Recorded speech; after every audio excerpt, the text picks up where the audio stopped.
Hello, my name is Jakob Lohman, and today we're going to be looking at the Revenant through a psychoanalytical lens.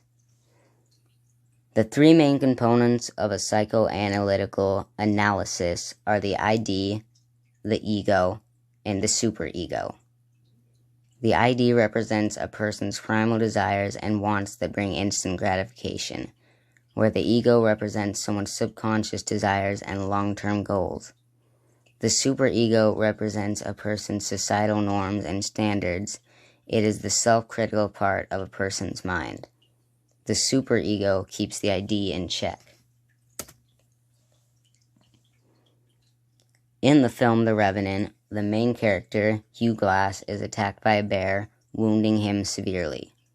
After fleeing a fur trapping expedition that came under attack from Indians, stealing furs to sell to the French, disabled, Hugh Glass is left behind by his fur trapping group with his son and two of its members, Fitzgerald and Jim.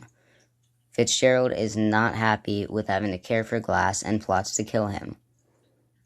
During an attempt on Glass's life, Fitzgerald is thwarted by Glass's son, but Fitzgerald kills him instead as Glass is forced to watch paralyzed. Fitzgerald buries Glass in a shallow grave and flees camp, claiming that the Indians are attacking, with Jim, who is none the wiser on what happened to Glass's son. It is Fitzgerald's primal desire to be rid of the burden that Glass brings on him. The Indians and French in the film kill and steal, causing the fur trapping group to move off their course in the first place. These are all examples of ID unchecked by superego in the film.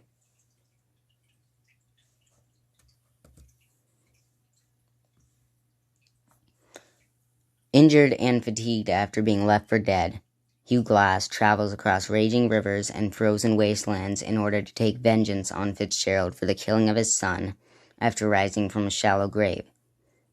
It is his ego or subconscious desire that motivates Glass to stay alive and take vengeance for his son's death.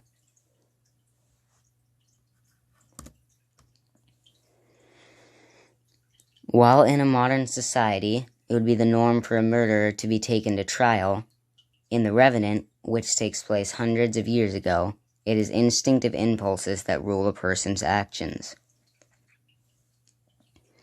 If one wants money, they will risk their lives for it. If someone wants food, they will need to kill for it. And it is normal in The Revenant for someone to kill another person for revenge because it is how they were raised. But it is also this superego that stops Glass from turning into a savage and killing innocent people for furs like the French and Indians do.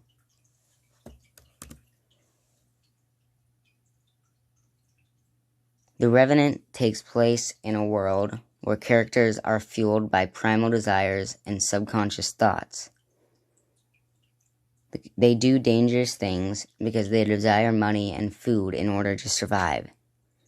It is the subconscious desire to survive and provide for their families that cause the characters in the film to risk their lives trapping animals. Even though The Revenant takes place in a dangerous and rough world, it is the societal standard that it's wrong to kill and steal that stops the Englishmen from turning to the ways that the Indians and French do, in stealing and killing.